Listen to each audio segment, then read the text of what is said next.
Mary Tyler Moore hosts a no-nonsense guide on how to fight the battle against drug abuse. If you're a parent, you need this program. How to Raise a Drug-Free Child, next on HBO.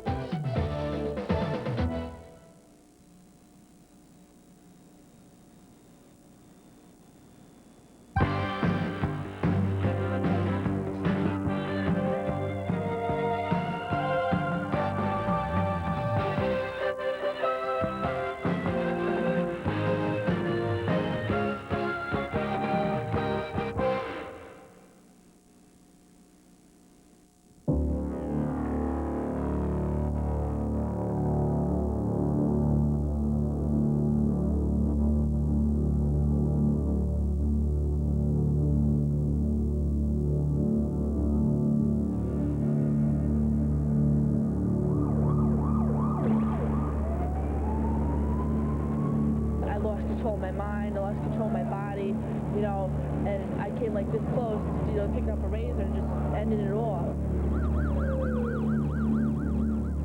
Am I going to be able to save him? You know, are we going to be able to do something before he kills himself? He slit his wrists. Oh, he was smoking crack, he was doing some LSD. You know, his friends left him laying there bleeding.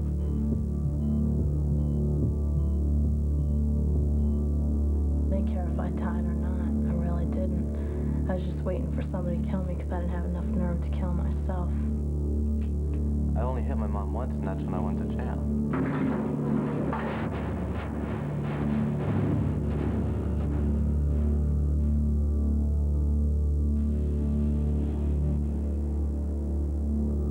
This is a program about what drugs and alcohol are doing to children and how a parent can best fight back. How much a family knows about drugs can determine whether they win or lose in the battle against drug abuse. The stakes in this war are very high. At risk may be nothing less than the survival of a family or the life of a child.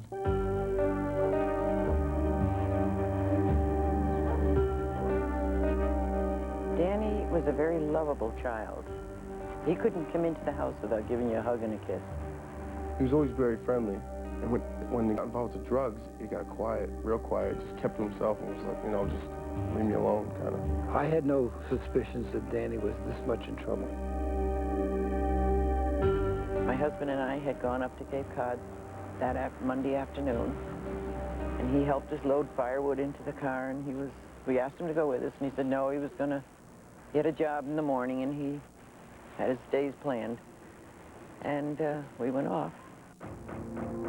That afternoon, my brother Danny was found hanging from the ceiling of our basement. We had to tell our mother. Was out shopping and came home. And I looked at him and I said, my Lord, what happened? And he said, the worst thing possible has happened. Danny hung himself. It was the drugs that killed him.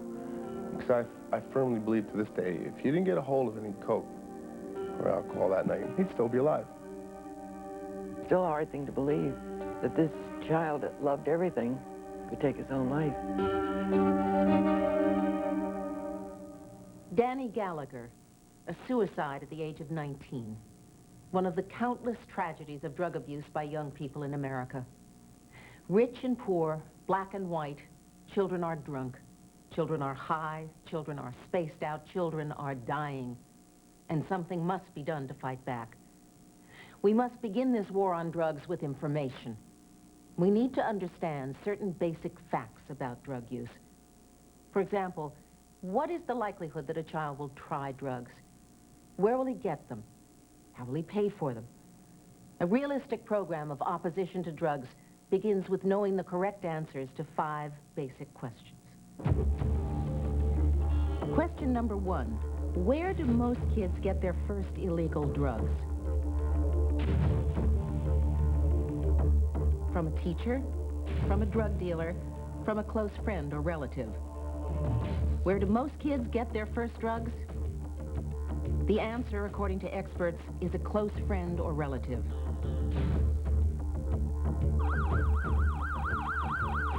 He was 12 when I started using drugs, and I was turned on by my father's girlfriend.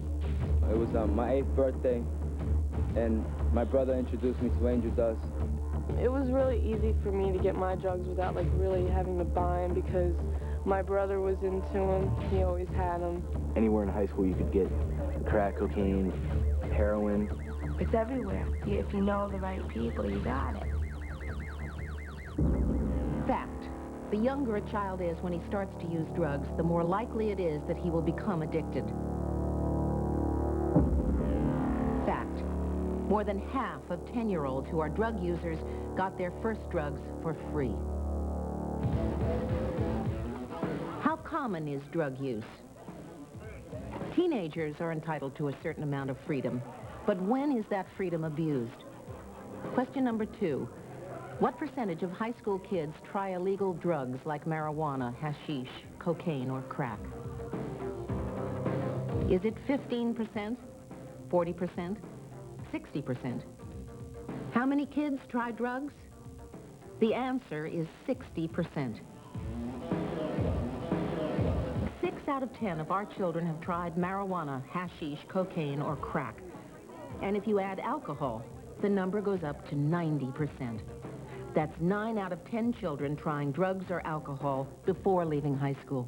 I know there is drugs in the school, and a lot of my friends have tried it, and I think there's drugs in every school. I wanted to try it. I wanted to see what it was like. No one made me do it, you know. I do what I want to do. I think about 95 to maybe 98% of our school has tried drugs. 99. Like about 100. Everybody's trying. You know it. Everybody. Fact. 1/3 of all high school students say that most or all of their friends get drunk at least once a week. Fact. 7 out of 10 teenagers who commit suicide were abusing alcohol or drugs. We have to know the climate in order to know... Question number 3. What kind of kid uses drugs? Is there a particular personality type or family situation that leads to drug use? Which of the following kids is more likely to take drugs? An honor student, a child from a broken home, a child with failing grades. The answer is all of the above. No kid is beyond the reach of drugs. Good kids, bad kids, all kinds of kids experiment with drugs. Fact. The younger a child is when he starts to use drugs, the more likely it is that he will advance to harder drugs. Fact. 1 out of 4 high school seniors uses marijuana. Question number 4. What are the reasons most kids first try drugs? Is it because of alcohol and drug abuse by parents, family crisis, peer pressure, need to escape from reality? The answer is peer pressure. Although all these things can have an impact, the main reason for first drug use is peer pressure. It's a strong kid who can resist the temptation to belong, to be like the others. Even very young children worry about pressure from their peers. I get scared and nervous about it.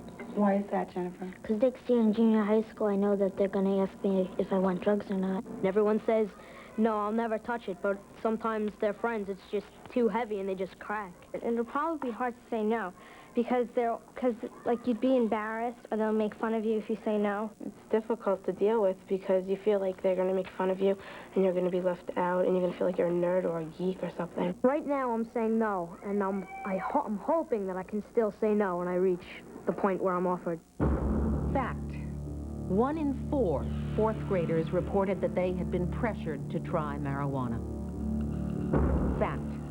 The median age for first drug and alcohol use is 11 and a half years old. Nobody said it was easy growing up. Most young people want to be one of the crowd, to do what their friends do, to be where their friends are.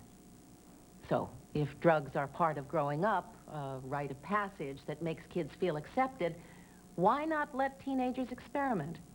After all, couldn't drugs be just a passing phase? A joint here, a drink there, or some Coke? How bad can a little drug experimentation be? Well, assuming it's just a phase your child is going through, question number 5 is about introductory drug use.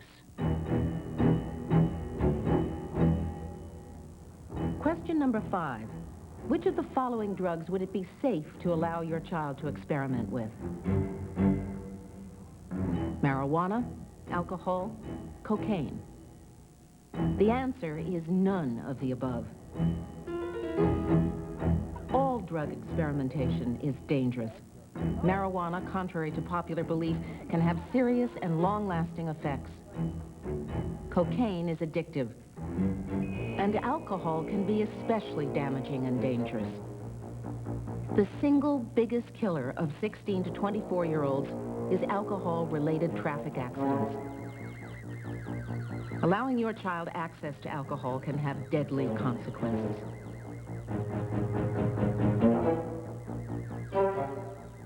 What were you drinking? Well, we had Bacardi, and then we had Jim Beam whiskey, and then Southern Comfort, and then we had beer. How many drinks total would you say you had? I don't know. Take a guess. I don't know.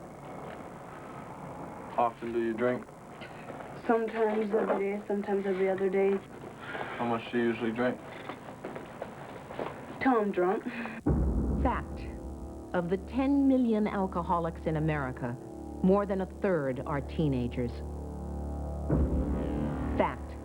More than half of all traffic fatalities among young people are related to alcohol.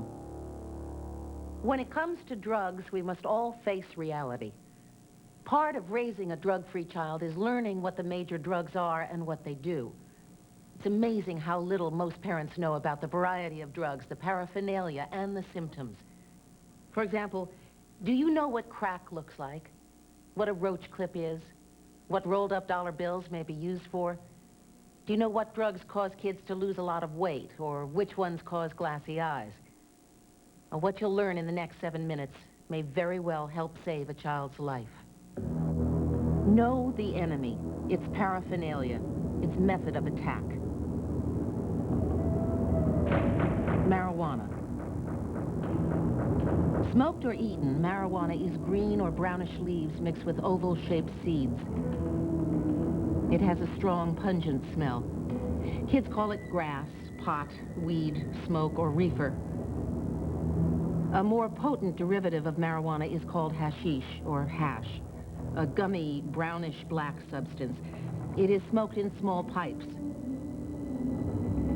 Marijuana is rolled in cigarettes commonly known as joints. Paraphernalia used with marijuana includes cigarette rolling papers, scales for weighing, plastic bags, and clips called roach clips. Contrary to popular belief, marijuana use can have serious physical consequences. I couldn't remember things that happened to me a week ago. If someone says, do you remember when this and this and this happened? I could probably recall it, but I have a lot of memory damage. Symptoms of marijuana use may include bloodshot eyes, out-of-control giggling, hunger, and paranoid feelings that people are staring at them or talking about them. Cocaine. Snorted, injected, or smoked, cocaine is a strong stimulant that appears as a white or yellowish powder or paste. It's called coke, flake, snow, or blow. Paraphernalia used with cocaine includes razor blades, mirrors, straws, rolled-up dollar bills, tiny spoons, and small brown glass bottles. One night, I came back from the city, and after picking up a quantity of cocaine, and freebased it, which was something I didn't usually do, but this time I did, and woke up in an ambulance, not knowing what was going on. I had had a grand mal seizure. Symptoms of cocaine use may include nasal problems, glassy eyes, chronic cough, weight loss, and extreme changes in behavior. Crack. Smoked through a pipe, crack is a more potent form of cocaine in white or brownish crystals or chips. Crack is called rock, bass, or baseball. Paraphernalia used with crack includes small glass vials, water pipes, or glass tubes known as crack stems. Crack is widely considered the most addictive of drugs. It was very scary. I didn't know what was happening to me. I was hallucinating. I couldn't, like in my mind, I was telling myself, I gotta snap out of it because if I don't, I might stay this way because I was thinking crazy thoughts. Symptoms of crack use may include chronic nasal problems, severe weight loss, and your child may show extreme changes in behavior, sometimes becoming violent. Other stimulants. Stimulants like benzodrine or crystal methamphetamine are taken in powder, pills, or capsule form. Kids call them speed, uppers, crank, or crystal. Paraphernalia includes small glass vials, syringes, straws, spoons, or rolled-up dollar bills, bottle caps, and cotton balls. On speed, I felt like my chest was gonna explode. You know, my heart was beating so fast. I felt like I was just rising up to the ceiling quicker and quicker. You know, every second was something more horrible than the next. Symptoms of stimulant abuse may include glassy eyes, appetite loss, needle marks, or severe depression. LSD. LSD, also known as acid, is a colorless liquid.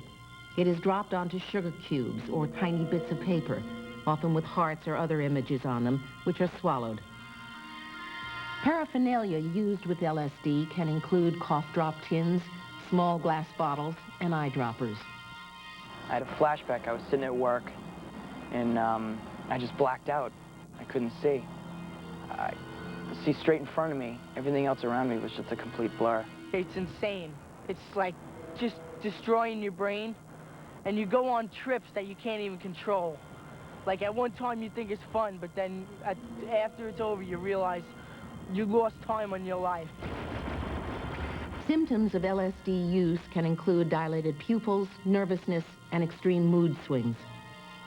Tranquilizers and barbiturates. Tranquilizers and barbiturates, also known as downers, are swallowed in pills or capsules, or occasionally injected. Kids call Secanols reds, Nembutols yellows, and Valium Vs. When you take Valiums and everything, you just like, at one point you get giddy, and you know, and then you get really mellow, and then you just go into a stage of depression, and you start running sick thoughts to yourself. And like my case, I thought about like killing myself. Symptoms of tranquilizer and barbiturate abuse may include slurred speech, tremors, or drunken behavior. Other drugs. Other drugs include narcotics such as heroin and morphine, PCP or angel dust, and designer drugs such as ecstasy. Inhalants. In addition to more sophisticated drugs, to get high, children also inhale seemingly innocent substances such as type correction fluid, airplane and other glues, paints and paint thinners, as well as bottles of butyl or amyl nitrite known as poppers, and certain aerosol sprays. Knowing what the drugs are and what to look for is a major step in raising a drug-free child. How to raise a drug-free child? If there is any answer, it begins with information. We now know that all kinds of kids use drugs, and that drugs know no economic or racial barriers. We know that peer pressure is the major reason for most kids' initial drug use. First drugs are usually free and are given by a friend or relative. We know the major types of drugs, their paraphernalia, and their symptoms. The job of raising a drug-free child is a hard one. Although there are no easy answers, experts agree that the following 7 tips can offer the best line of defense. Tip number 1, set limits. You not only have a right, but a responsibility to set limits. Know where your kids are going and when they're coming back. Know who their friends are and how they choose to spend their time. Tip number 2, talk about drugs. Boys and girls, we've been talking about drugs that we find in things that are around our house. It's never too early to make clear to your children that drugs are illegal and you are totally opposed to their use. Does anybody know what marijuana can do to you? Michael, It can break your brain and you can't think, because when you can't think and you tell something, you don't know what you're saying. Who knows what... Encourage your child's school to get involved in anti-drug programs. Even preschoolers can get the message. Get them before the threat of drugs becomes a reality. Just as you teach your children not to touch a hot stove, you can tell them how important it is to say no to drugs. What would you like the president to do with our country? Joey. Please, no drugs. That's what I said. Really? Yeah. Tip number 3, get involved. What is wrong with moderation, teaching moderation? So what's wrong with a kid having a beer every now and then? How can I convey a message to my children that I don't want to... Join with other parents to fight drugs. Support parent organizations and anti-drug programs. These kinds of groups can provide help as well as information.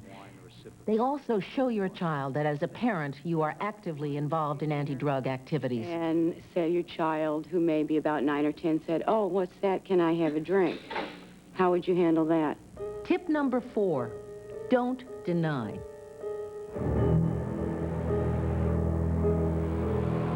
We are undercover at a drug bust with narcotics officers McCarthy and Fryer. The location, a school parking lot in a middle-class suburb of Boston. A high school student sells cocaine to a narcotics officer. It's recorded by surveillance cameras. The initial reaction 99% of the time is denial. We've had kids that we've actually filmed, and we've called their parents in here, told the parents, you know, this is what your kid has been doing. He either may be picking up bags of marijuana, you know, whatever. They'll say, no, no, not my kid, not my kid, and then there it is in living color. Most parents deny the truth and deny it again and again. Parents don't want to accept the fact that their child is involved with drugs. Don't be a parent who enables your child to do drugs. Don't miss the chance to catch drug use in its early stages. Tip number 5, look for changes in behavior. There are things to look for in a child who is on drugs. He starts stealing from me, and he started to forge checks.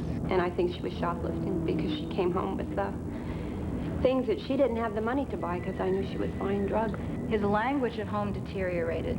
His respect for things in the house deteriorated. His friends changed. He started coming home later. His grades at school started slipping. He's verbally violent, and he would respond equally violent. And it was quite clear we could not communicate. There were 3 occasions when he came. All of these disturbing changes in behavior can be warning signs. Although any one of them may not be enough to cause alarm, when they start to add up, they shouldn't be ignored. We noticed the tracks up and down his arms. He would never hit me, but he did take a TV and throw it at me. I was fearful. Tip number 6, gateway drugs.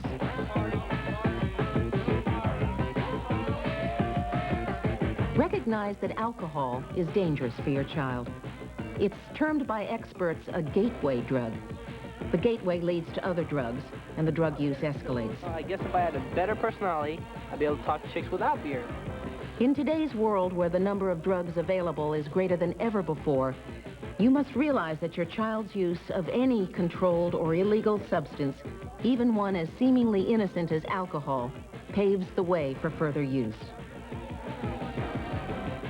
How to raise a drug-free child. As a parent, you have the responsibility to be a positive role model for your children. You have to realize that every time you take a glass of wine to calm your nerves, or a tranquilizer to get you through a tough day, every time you do this, you may be sending a confusing message to your child that drugs are all right. It's not an easy job raising a drug-free child.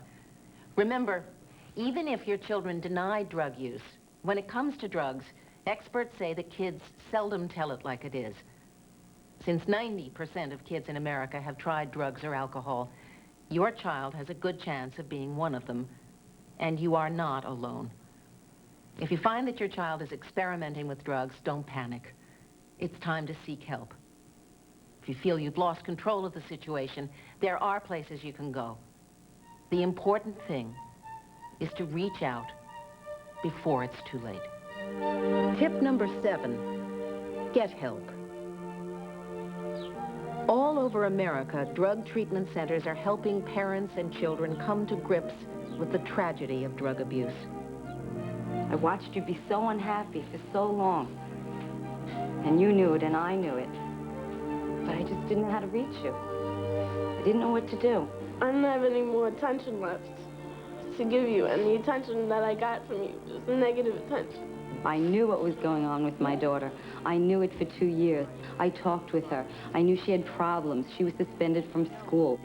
She wrote me a letter saying, Mom, I don't want to run away. I love you. I smoke pot. I drink, and I do other drugs. I need help. I'm just sorry, and I love you. I cry almost daily. I miss you so much. I can't stand to go in your room. It's been the cleanest it's ever been. I want to look at me as somebody who's really trying right now. And I don't know, I just want you to be proud. If you really want to know how I feel, if something would happen to you, then I don't know what would happen to me. Because you're probably the most important thing in my life to me. Because you're my daughter, you're part of me. And if you don't stick this out, I'm going to be very disappointed. And I don't know if I should say that or not, but you have to stick this out. You have to. And I'm going to be there for you for a long time. I just want us to get back together again. Let's be a family.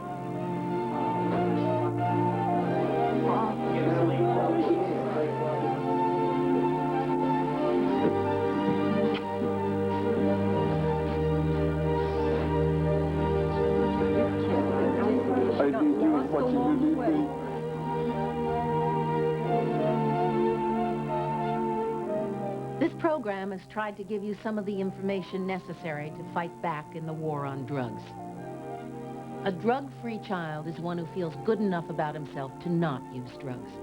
One who can be his own person in an uncertain time, in an uncertain world. This next generation of American children, for all their sophistication, are the helpless victims in the war on drugs. The best we can do is to arm ourselves with accurate information and help our children to fight back. I'm Mary Tyler Moore. Thank you.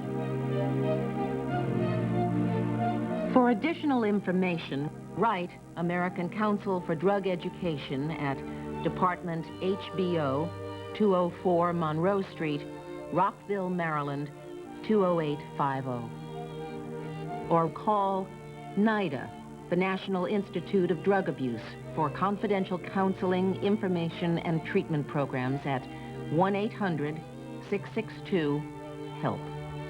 PRIDE, the Parents Resource Institute for Drug Education, for advice and information on drugs at 1-800-241-7946. National Drug Abuse Treatment, Referral, and Information Services at 1-800-COCAINE.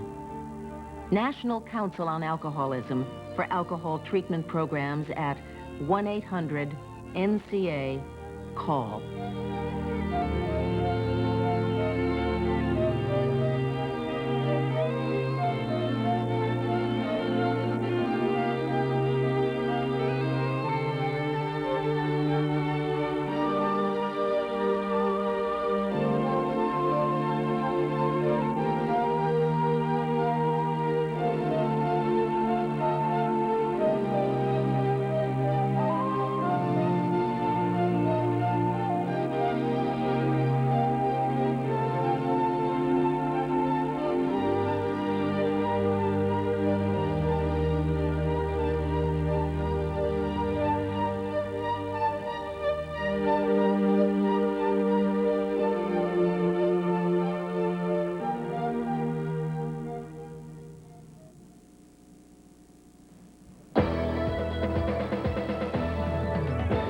Next, Shirley MacLaine and Jack Nicholson give Oscar-winning performances in the stormy story of a mother-daughter relationship, Terms of Endearment, next on HBO. A private eye who looks for everything but the truth. I got you a client. A beauty who's yet to tell anything but lies. What are you doing? I don't know. Yes, you do. you're right, I do. They're the perfect match to ignite a hellish flame. I told you, I never saw the man before. Who is that? It's your husband. You mean you never saw him dead before? I want you to find out everything you possibly can, but I want you to make sure that you're right. This isn't going to turn out okay. Treat Williams. If I can make you happy, think about that. Virginia Madsen. You were easy, but I didn't plan to fall in love with you.